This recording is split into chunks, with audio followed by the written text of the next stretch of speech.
of CSF, lawyer Jean de Senarclan, last name spelled small d-e, capital S-E-N-A-R-C-L-E-N-S, was chairman of the Geneva affiliate of the Stanford Technology Corporation, a California-based company Hakim had founded before his partnership with Secord. Hakim has declined to comment on his possible involvement in the Iran or Contra operations. CSF's company director, or chief executive, Willard Zucker, Z-U-C-K-E-R, also has declined comment.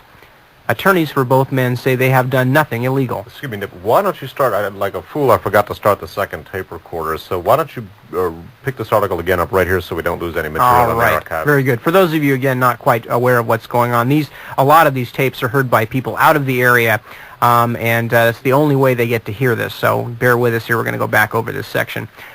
According to published accounts of Honduran telephone records, the firm's Virginia telephone number was called from a, quote, safe house used by American pilots ferrying supplies to the Contras. Hakim also has business links to a Swiss firm, Compagnie des Services Fiduciaires, which reportedly was used to funnel profits from the Iranian arms sales to the Contras. The chairman of CSF, lawyer Jean de Senarclan, spelled small d-e, capital S-E-N-A-R-C-L-E-N-S, was chairman of the Geneva affiliate of the Stanford Technology Corporation, a California-based company Hakim had founded before his partnership with Secord. Hakim has declined to comment on his possible involvement in the Iran or Contra operations. CSF's company director, or chief executive, Willard Zucker, Z-U-C-K-E-R, also has declined comment. Attorneys for both men say they have done nothing illegal. Hakim is described by former business associates as possessing a shrewd financial mind and the ability to move money quickly throughout the world, especially in the Middle East, where he has extensive business experience and excellent contacts. He maintains an expensive home in the hills above Los Gatos. Companies Hakim has founded or owned at one time or another include Multicorp International, an Iranian trading firm that once represented Hewlett-Packard Company in Iran, Stanford Technology Corporation, STC, founded in Delaware in 1974 and reincorporated in California in 1981, International Imaging Systems, and a chain of delicatessens in San Jose, and the more recent Stanford Technology Trading Group. One of his firms developed a telephone monitoring system and mobile monitoring vans for the Shah of Iran. Another designed computer processing systems for interpreting satellite photographs, and others have made or proposed security systems for various governments in the Middle East and Asia. Now, most of that article is actually by way of reviewing a couple of the other articles that we've read. One of the interesting things is the name Willard Zucker. We're going to come back to Willard Zucker in the fourth part of our Iran-Contra series and here on Radio Free America, the part dealing with the cover-up. Just a small connection here, a small detail concerning Willard Zucker's background. This is from the New York Times of Tuesday, December 2nd of 1986, a Times story by John Tagliabue, T-A-G-L-I-A-B-U-E, headline, Dateline Zurich, headline, Swiss company calls dealings legal. Skipping down into the article, an interesting detail concerning Mr. Zucker's background. According to Geneva business sources, Mr. Zucker is an American lawyer and longtime resident of Switzerland. It is unclear whether he joined the company at its founding or shortly thereafter. Before joining the company, Mr. Zucker is believed to have worked for Bernard Kornfeld, the American financier who built Investors Overseas Services Limited, a mutual fund, into a multi-billion-dollar operation before being forced out in 1970 by Robert Vesco amid charges of mismanagement and fraud that later brought Mr. Kornfeld a jail sentence. So that the fact that Willard Zucker was affiliated with Investors Overseas Services and Bernie Kornfeld is very interesting indeed. Again, bearing in mind the Vesco connections to, among others, Santo Trafficante and some of the Orlando Bosch organization. It'll be interesting to see if the Vesco connection ever emerges in the hearings. I doubt it will. We're going to talk about it in the cover-up section. A little earlier in the broadcast, we referred to a gentleman by the name of Glenn Robinette, R-O-B-I-N-E-T-T-E.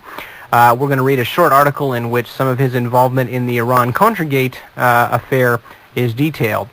This is from the San Francisco Examiner for Monday, April 6, 1987. Oh, and before I start, I should mention broadcasting from Foothill College. This is KFJC, Los Altos Hills. The article, again, from the Monday, April 6th Examiner of this year, is headlined, Rogue CIA Man's Links to... Contra-Aid? Hang on one sec. We're a little bit out of order here before we get to Glenn Robinette. Oh, yes, okay. Yes, I know what you're saying. Yep. Sometimes these things happen here. Forgive the bumps, but it's a lot of work here. We're all a little bit tired, and sometimes these things happen. Peter Ma's article talked about 4 key players in the Iran-Contra scandal as being members of the Turple-Wilson team. In fact, many more than 4 players are Turple-Wilson associates, members of the Turple-Wilson team. Another key name, and one we're going to come back to later in the broadcast, is that of Rafael Chichi Quintero. Information about him and his connections to Edwin Wilson from the San Francisco Examiner of Sunday, December 7th of 1986. This is a story by Newt Royce and Miguel Acoca of the Examiner Washington Bureau, headlined, Ex-CIA Agent Employed in Arms Drops at State Line, Washington. A former CIA sabotage expert who until recently helped coordinate weapons drops for Contras inside Nicaragua was paid $4,000 a month by a network that included former CIA official Thomas Kleins and retired Air Force Major General Richard V. Secord, informed sources said. The sabotage expert, Rafael Quintero, Quintero, was an on-the-scene supervisor as weapons arrived in Central America, and he made repeated trips to Costa Rica, El Salvador, and Guatemala to inspect incoming arms and to coordinate their drop inside Nicaragua, the sources said. Working out of his Coral Gables, Florida firm of Orca Supply Company, Quintero supervised arms activities for the guerrillas after 1984, during the period that Congress banned all direct or indirect U.S. government military aid to the rebels trying to topple Nicaragua's leftist government.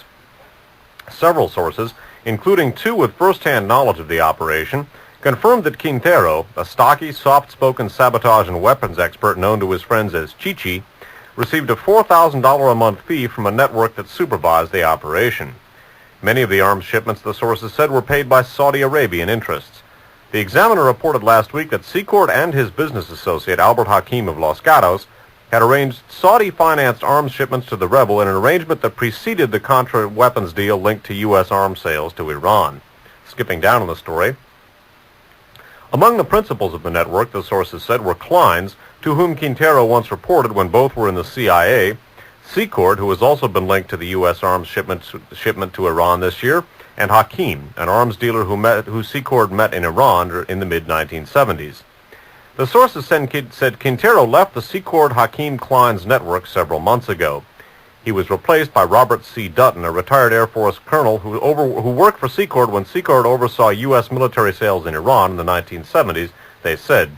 Secord, Kleins, Hakim, and Quintero all were intelligence or business associates of Edwin Wilson, a former CIA contract employee who was serving a 52-year sentence for illegally shipping explosives to Libya in the 1970s, and for the attempted murder of prosecutors and witnesses in the case, including Quintero. So again, Rafael Quintero, a key member of the Turple-Wilson team, key member of the Contra supply effort, a name we're going to come back to.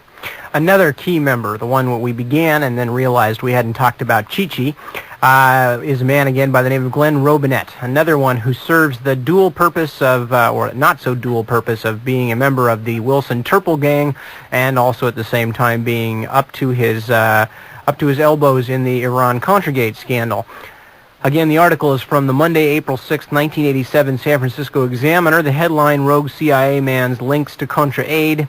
Subhead, Colonel North enlisted former associates of imprisoned arms dealer Ed Wilson. The article, again, is also by Miguel Acoca of the Examiner Washington Bureau. We're just going to read a short segment on, again, Glenn Robinette. A former CIA expert on technical devices, a friend and business partner of Kleins, and a former associate of Wilson in the CIA and in business. Robinette is being investigated over his association with Secord and Kleins and over a $2,000 security lock he installed on the gate of North's Virginia home after Secord told him North was being threatened by Middle Eastern terrorists. Robinette said he was seeking a lawyer. Attorneys for Secord, Kleins, and Hakim would not comment for this article. Quintero's attorney could not be reached. So Glenn Robinette, also a member of the Turple-Wilson team and a player in the Iran-Contragate scandal. Now we're going to continue to focus on the Turple-Wilson team. However, we're going to focus on an element of it and a person connected to Edwin Wilson, namely a man named Robert Keith Gray, who heads up Gray and Company, one of the most powerful public relations firms in the country. Interestingly enough, Gray and Company employed Robert W. Owen, one of the key players in the Iran-Contra scandal. Reading now from the San Francisco Chronicle of Friday, May 15th of 1987. This is a story headlined, North's Foot Soldier Tells of Cash Pipeline to Contras, subheaded Reagan Aide Quits After Testimony. It's from the Chronicle Wire Services, Dateline, Washington. Robert W. Owen, a self-described foot soldier in the administration's secret war in Nicaragua, testified yesterday that at the direction of Lieutenant Colonel Oliver North, he delivered envelopes stuffed with cash, advice on arms purchases, and U.S. intelligence maps and photographs to Contra leaders. And moving inside the paper to the rest of this article, skipping down somewhat.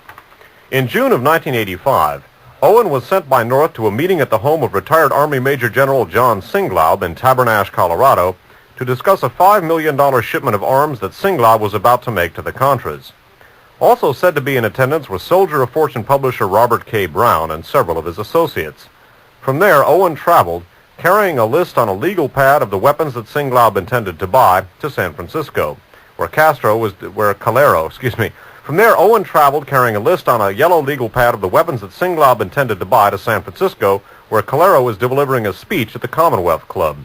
He and Calero, that's Adolfo Calero, a key Contra leader, he and Calero then conferred with North by telephone about the list. Owen was employed by a prominent Washington public relations firm, Gray and Company, when he first met North and got drawn into the Contra supply network. When Gray and Company declined to do work for the Contras, Owen went to Central America to assess the needs of the Contras as their funds were running low in mid-1984, although Gray and Company itself may not have worked directly for the Contras. As we're going to see, Gray and Company is inextricable from the Turple Wilson team. Reading now from a book called Libyan Sandstorm by John K. Cooley, published in hardcover by Holt Reinhardt and Winston of New York, and copyright 1982. I'm going to read a little bit more about Robert Keith Gray and his connection to the Wilson team. After the Bay of Pigs, Cooley writes, Edwin Wilson helped establish a new Washington firm called Consultants International, Inc., CI, a front for CIA and U.S. naval intelligence activities. It was during this period, according to federal investigators, that Wilson and his associates were able to earn benefits well in excess of their salaries from commissions and kickbacks for exporting U.S. security and intelligence technology. One of Wilson's fellow board members on Consultants International was the leading Republican public relations man Robert Keith Gray, who was co-chairman of Ronald Reagan's inaugural committee. Gray denied ever knowing that Wilson was on the CI board, but said he found Wilson, quote, charming and very much a red-blooded American, unquote. Well, if we ignore the rather ingenuous assertion on Mr. Gray's part that he didn't know that Wilson was on the board, again, the connection here not only with Gray himself, but the direct connection into the Reagan White House, Robert Keith Gray being on the inaugural commission and being, as they mentioned, the leading Republican public relations man. Now, the Gray and Company, the public relations firm, also has some very interesting links to the whole Libyan situation and Muammar Gaddafi. Obviously, so do Turple and Wilson. Research credit for the following story goes to a listener. This is from the Salt Lake Tribune of Sunday, September 28, 1986. It's about a man named Neil Livingston, or Livingstone. And it's headlined, Livingstone is the name, counterterrorism is his game. Skipping down on the story. Welcome to his world. Neil Livingstone is the name, counterterrorism the game. It is a world of studied mystique, scoffed at by some as a smoke and mirrors province of the right wing or a fast bulk consultancy scam exploiting scared travelers, valued by others as a reassuring guide service through the global minefield of alien cultures and political violence. At 39, Livingston is one of the more flamboyant and controversial of the breed. Anti-terrorism is the fastest growing industry in America, he says, which is why it has attracted every type of bozo and thug along with some very good firms, unquote. Although he regards himself as one of the more rational voices in the trade, others, particularly academicians, view Livingstone as an alarmist ideologue who advocates assassination and the violent overthrow of governments and scares up clients with high-decibel prophecies of germ warfare terrorism. Skipping down again, Livingstone has lots of former lives: former Hill aide, former partner in Air Panama Airlines, former power broker at public relations firm Gray & Company, former executive in a now-defunct security company, and a pretty lucrative present.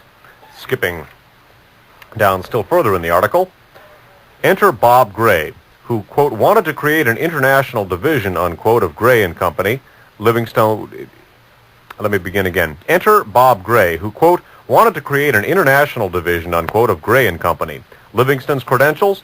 My special expertise, if you will, unquote. His work for Gray began when, quote, when Bob Gray needed advice about Libya, unquote. Livingstone had once been arrested there, he says. Someone put a machine gun in my ribs, unquote. He was taken to, quote, a secret police headquarters that a friend of mine in Libya did not know existed. I had to go through a very lengthy interrogation, and at the end I had to sign a confession in Arabic. It could have said, for all I know, that I am a CIA agent.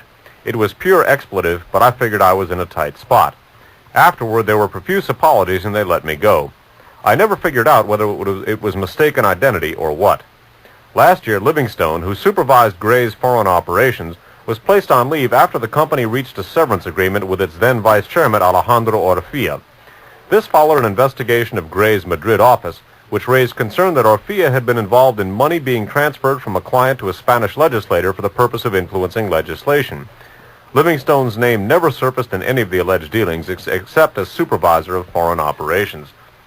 So again, the connection of Gray & Company to the Iran-Contra operation through Robert Owen, the connection of Gray & Company to Edwin Wilson through Consultants International, the connection of Gray & Company to the Reagan administration. Gray helped arrange Reagan's inaugural proceedings, and the connection of Gray & Company to Libya through Neil Livingstone and the international division of Gray & Company are worth keeping in mind here. We're going to come back to Robert Owen later in the broadcast.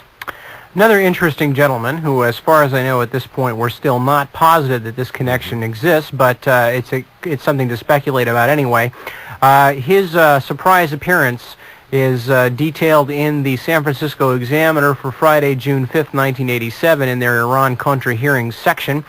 And it goes like this. A surprise witness, lawyer David Lewis of Washington, spelled L-E-W-I-S, by the way, testified earlier Thursday that a Hakim associate had approached him to find a way to funnel $70,000 to Betsy North. That's Oliver North's wife. The associate, Willard Zucker, who we discussed earlier, suggested setting up a phony real estate commission to transmit the money.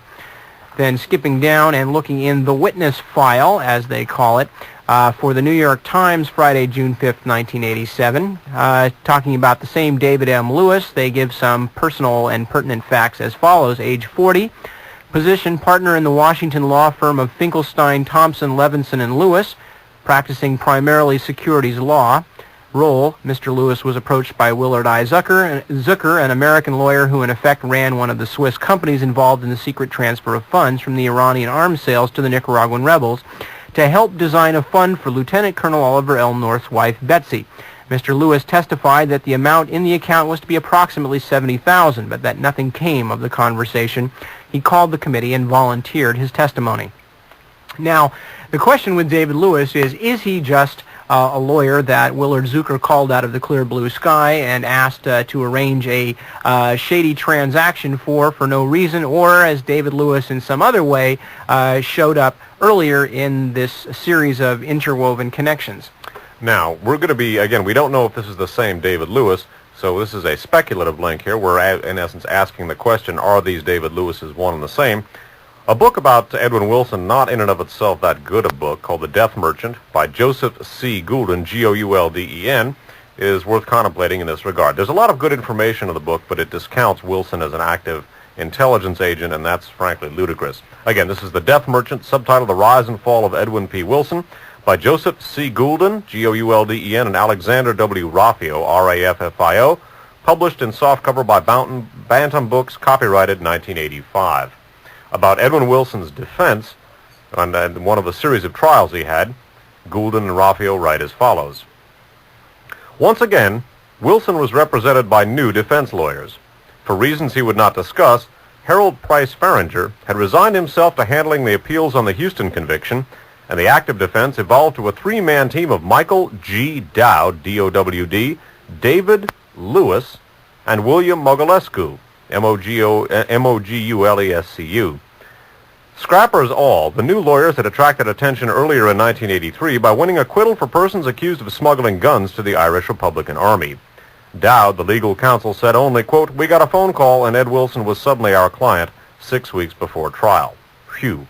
So again, the same David Lewis? Is this yet another Turple Wilson connection to this whole operation? That is the question that has to be answered.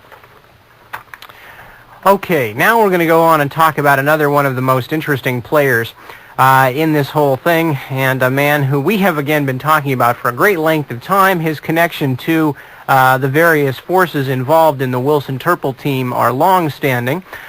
He was a key participant in, although an unwitting participant, nevertheless a key participant in our 5-part series on the assassination attempt on Pope John Paul II. He is a man who has gotten a great deal of attention during the Reagan years, a man by the name of Michael Ledeen. We're going to talk about him and talk about some of his connections to this whole affair right now. The article is from the Washington Times for Tuesday, December 16, 1986. Research credit goes to Mae Brussel for providing us with this article, and it goes as follows, at least the section that we're going to read. They're talking now about the initial attempt made to make contact through Manucher Ghorbanifar between the Reagan administration and the Iranian government as far as ways to get the hostages released. Details of the offer were passed along to the administration by Theodore G. Shackley, a former CIA official and a friend of Mr. Ledeen, the newspaper said. In a 1980 article in New York Magazine, Mr. Ledeen called Mr. Shackley, quote, "one of the CIA's most esteemed officers," unquote, who was driven out, quote, unquote, of the agency by former President Jimmy Carter's CIA Director Stansfield Turner. Mr. Shackley also has been a consultant for Stanford Technology, Inc., the Northern Virginia firm that employs retired General Richard V. Secord and Iranian-born businessman Albert Hakim, wrote Peter Moss in Manhunt, his book about convicted CIA agent Edwin Wilson. General Secord and Mr. Hakim are under investigation in the Iran-Contra affair, Justice Department officials say. Mr. Moss also wrote that in February 1982, Mr. Ledeen, then at the State Department, approached a federal prosecutor saying, quote, he, meaning Michael Ledeen, had heard disquieting rumors about an investigation of Shackley and former Pentagon official Eric von Marbot, unquote. The FBI was investigating them in a case involving alleged overcharges from a shipping concern, but no charges were ever brought against the two. Mr. Ledeen writes frequently for major publications about terrorism, Italy, Western Europe, and Central America, his areas of expertise, according to a biography distributed by the Center for Strategic and International Studies. Skipping down in the article, one of Mr. Ledeen's most controversial articles, written with Arnaud de Borgrave, now editor-in-chief of the Washington Times, appeared in the New Republic just before Jimmy Carter's defeat in 1980. And of course that article that Michael Ledeen wrote with Arnaud de Borgrave was, in fact, the Billygate scandal article that helped, among other things, along with the failed rescue attempt on the Iranian hostages held at that time, the U.S. Embassy hostages, helped to scotch the Jimmy Carter presidency. Now, Michael Ledeen, as Nip Tuck pointed out, figured very prominently in the 5-part series we did on the shooting of the Pope. Michael Ledeen, to make a very long story very short, is Mr. Terrorism. He's the one who blamed, one of the ones who blamed the shooting of the Pope on the Bulgarian Secret Service, whereas it now appears quite apparent that the crime was committed by Western intelligences, our own in particular, and he is, in general, sounded the terrorist drum long, loud, and hard. We are regaled frequently with Ledeen tirades about the dangers of international terrorism and the Gaddafis, the Khomeinis, and so forth. It's interesting to see him in bed with arms sales to one of the terrorist masters, namely Ayatollah Khomeini of Iran. This, of course, it should not come as too much of a surprise in light of what we've been looking at over the years with the Turple Wilson team. But again, bear in mind Michael Ledeen, his many interesting connections to the shooting of Pope John Paul II, Alexander Haig, Luigi Scricciolo, and others. And we're going to read you a little bit more about his association with Messrs. Shackley and von Marbot. Reading now from the book we alluded to earlier, in fact we read an article written by the author. This book is called Manhunt, subtitled The Incredible Pursuit of a CIA Agent Turned Terrorist. It's by Peter Maas, published in hardcover by Random House. Copyright 1986. Of the Ledeen Shackley von Marbod Secord Association, the author Peter Maas writes as follows. At the time when the FBI was investigating Shackley, Kleins, von Marbod, and Secord, auditors from the U.S. Maritime Administration had uncovered massive abuses in EATSCO bills to the Pentagon.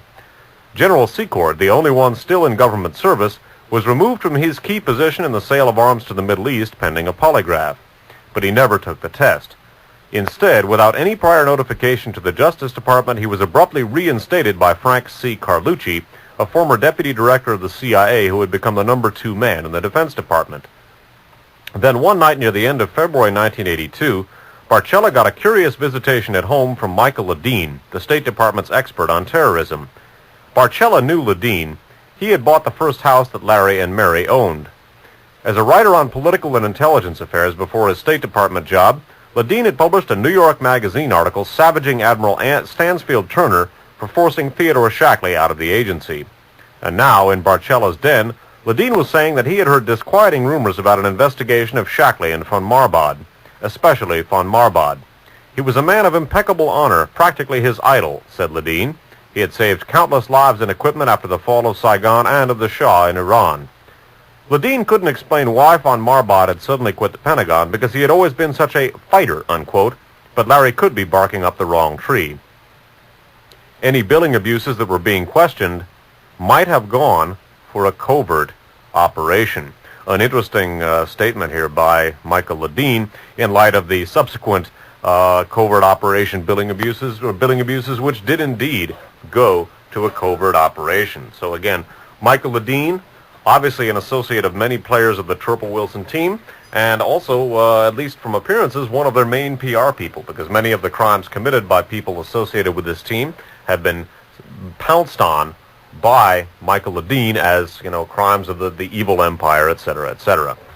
Now, one of the interesting things about this case, again, as with so many of these things, originally when we began talking about these people several years ago, as we mentioned earlier, the ties are so incestuous and the circles are so small and the same people keep showing up in so many places that the allegation of conspiracy theory was being thrown at us and at Mae Brussel and other people who have looked into this stuff, and we're not the only ones. Anyway, the epithet conspiracy theorist was tossed around a great deal. Well, of course, one of the things is that when people are in fact working together covertly to subvert the laws of the land, to carry on a secret foreign policy, to murder, to smuggle drugs, and to smuggle weapons, and all of this being done at the same time while being covered up by members of the United States government and actively supported by members of the United States government, it's real difficult to find a word that is not conspiracy. Now, one of the things that's interesting about this case, as I mentioned just a moment ago, is the fact that everything dovetails and that things are so tightly knit together in these groups.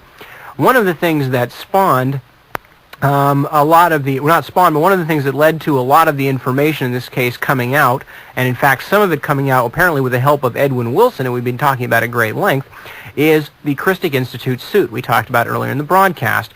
The Christic Institute suit was initiated because of the fact that Tony Avirgan and Martha Honey were present at Eden Pastora's press conference at La Penca when a bombing was carried out. So again, it's rather interesting to find out that indeed the same people seem to be involved time after time in these affairs. We're going to read a little bit from the Daniel Sheehan affidavit, which is part of the Christic Institute suit, and we read from it earlier in the broadcast, and we're going to look a little bit into this self-same secret team, as they're calling it, and we have called it, Wilson, Shackley, Kleins, Secord et al., and also into the La Penca bombing and just how that came to be. It should be noted here, too, now, with regard to the La Penca bombing, we're going to come back to this, that it was blamed initially by U.S. press on the Sandinistas. As these things so often are. As the Orlando Letelier assassination we looked at earlier in the broadcast, with the help of George Bush's CIA, was blamed first on the Castro and the Cubans and on the Chilean anti-military left and so on and so forth. It's a very common practice. Anyway, reading from the Sheehan affidavit, supplying the Contras. Source number 49 has direct knowledge that it was this, quote, secret team of defendant Shackley, Kleins, Secord, and Hakim, operating through their business partnership with Edwin Wilson, named the Egyptian American Transport and Service Company, otherwise known as EATSCO, I will put in parenthetically, incorporated January 79, who first established contact with and began secretly supplying weapons, ammunition, and C4 explosives to the Contras soon after they began operations in Honduras in August of 1979, and who later, under a separate corporate cover, supplied C4 explosives and military equipment to the Contras through John Hull in Costa Rica in 1983 and 84. The, quote, field officer for this secret team was defendant Rafael Chichi Quintero, the man who met with the field commanders of the Contras in Honduras and the Contra associates of John Hull in Costa Rica to take their orders for weapons and explosives, and who saw to it that said military supplies were delivered. Defendant Quintero conducted his activities on behalf of the secret team through a Florida-based corporation named Orca Supply Company, a company earlier set up by Edwin Wilson. This information was obtained by plaintiff's counsel from source number 49 and from persons who have spoken directly with persons directly involved in this operation. Under the supervision of defendant Theodore Shackley, defendants Thomas Klein, Secord, Hakim, and Rafael Quintero have been directly responsible for the private supplying of military equipment, including the C4 explosives supplied to John Hull in 1983 and 84, which were used in the terrorist bombing attack at La Penca on May 30th, 1984. Indeed, a close associate of defendant Quintero trained persons in Honduras to make deadly C4 anti-personnel terrorist bombs identical to the one used at La Penca. These defendants were responsible for the entire supply of weapons, ammunition, and explosives to the Contras in Honduras and Costa Rica from August of 79 up to October of 1986, with the exception of the time period between June of 81 and March of 84, during which time American CIA Director William Casey and his agent Vincent M. Canestraro supplied such materials. Let's go back and touch on a couple things real quickly here. The field officer for the secret team, defendant Rafael Chichi Quintero, himself an Ed Wilson associate, set up the secret team transmission of weapons through a Florida corporation, Orca Supply Company, also an Ed Wilson corporation.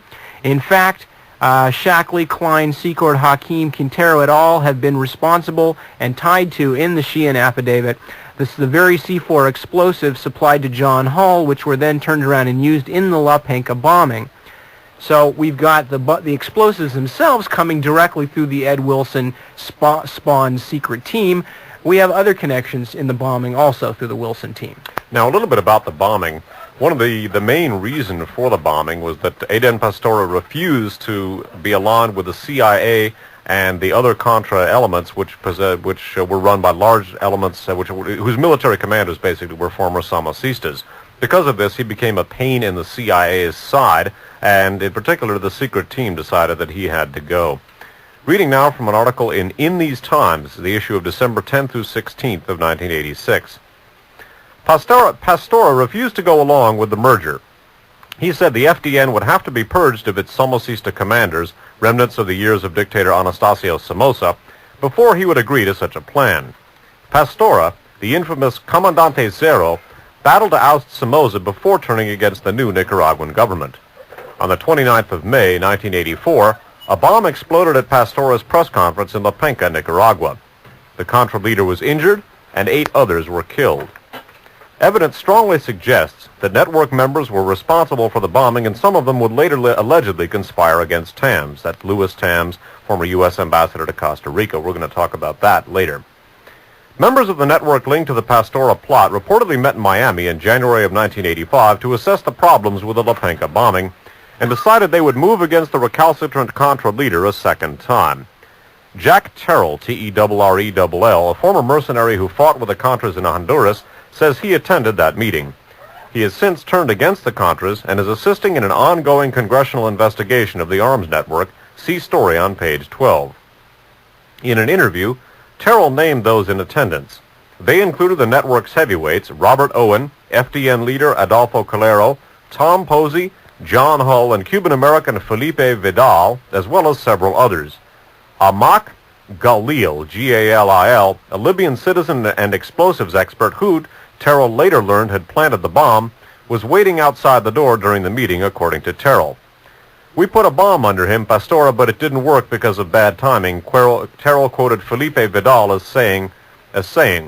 Terrell's notes from the meeting indicate that Terrell was to organize the next assassination attempt. The termination of Zero discussed. Adolfo Calero, very upset with statements made by Pastora, says he too saw Anicia. Must die. Big problem. Asks me to put it together and not to tell him how it will be done. Seems Rob Owen is in on most of this.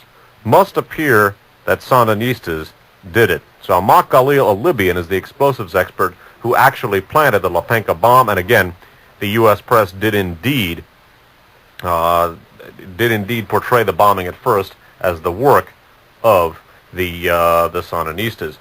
Now, we're going to return to the Sheehan affidavit here. You're going to hear a couple of names at the beginning of the section Niptuck is going to read. These names are those of informants for the Christic Institute and the Honey Abrogans suit, and they were many of them also former participants in the Contra supply effort. All right, reading from the Sheehan affidavit and going on to detail some of the dirty dealings in the Contra underground.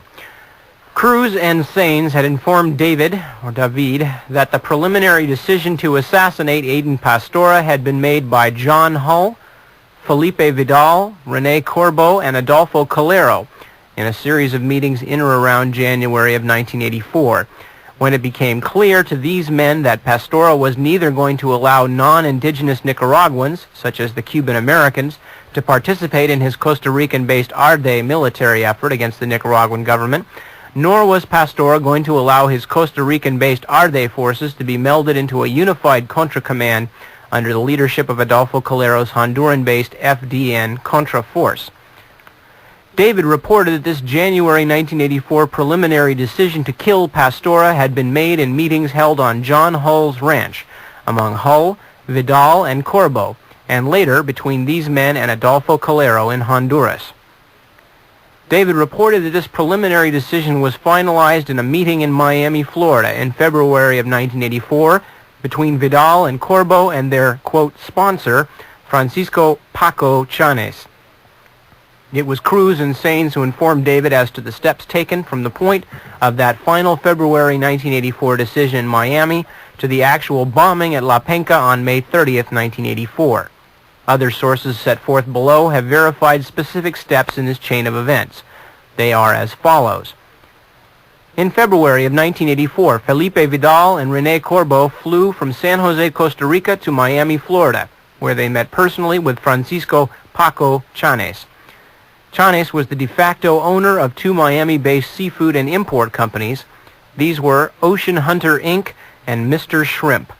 These two private companies were in fact the vehicles through which Francisco Paco Chanes smuggled into the United States up to 1 full ton of Colombian cocaine each week from Jorge Ochoa and Pablo Escobar via John Hull's Costa Rican ranch. Paco Chanes was also an ardent financial supporter of the ultra-right-wing, Miami-based Cuban anti-communist organization, Brigade 2506. Silent partners in Chanes' two, quote, seafood import companies were Frank Castro and Rolando Martinez, fellow intense anti-communists.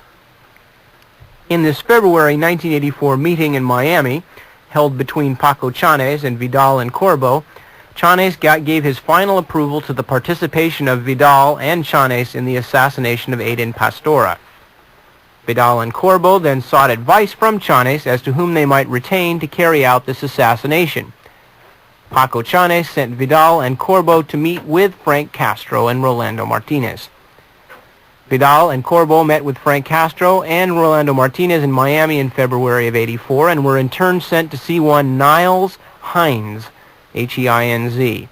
Hines, in turn, sent Vidal and Corbo to meet with one Ramon Cecilio Palacio, a man reported to be the, quote, chief of security in Miami for Jorge Ochoa. In February of '84, Vidal and Corbo met in Miami with Ramon Cecilio Palacio, who placed them in the hands of two Cuban brothers, introduced to them as Ricardo and William, in quotes, Gris, which is Spanish, by the way, for gray.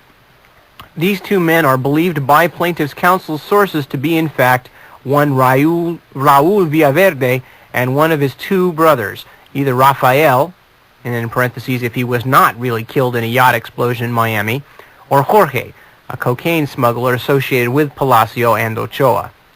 The, quote, Gris brothers brought Vidal and Corbo to Chile and introduced them to Amac Galil, a notorious international right-wing terrorist who was, at the time, working for the dreaded secret military police of Chilean dictator Pinochet. Galil was paid $50,000 by Vidal and Corbo to plan and execute the assassination of Aiden Pastora. Between March and May of 1984, Amac Galil traveled through Panama up into Costa Rica, where he went to John Hull's ranch.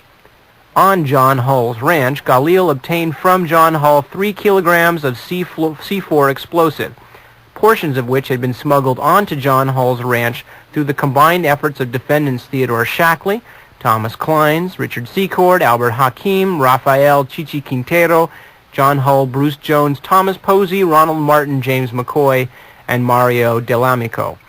So, again, the fascinating chronology of the whole thing, but again, the step through the Miami underworld of the the groups linked to the anti-Castro groups, but the Contra groups and the Ed Wilson network, again, where Amac Galil came from, where the explosives themselves came through, and through John Hull, himself connected to General John Singlaub and the World Anti-Communist League. So again, in that passage, we find the following names all linked. The aforementioned Francisco Paco Chanes, Frank Castro, the member of Orlando Bosch's Carew Group, who we read about earlier in the program from Assassination in Embassy Row, Rafael Chichi Quintero of the Tropo Wilson team, Amac Galil, the Raul and perhaps Rafael Villaverde or one of the other Villaverde brothers, the La Penca bombing, which was the project that they were all collaborating on, and interestingly enough, Jorge Ochoa, the key member of the Medellin cartel, which, recall at the beginning of our series,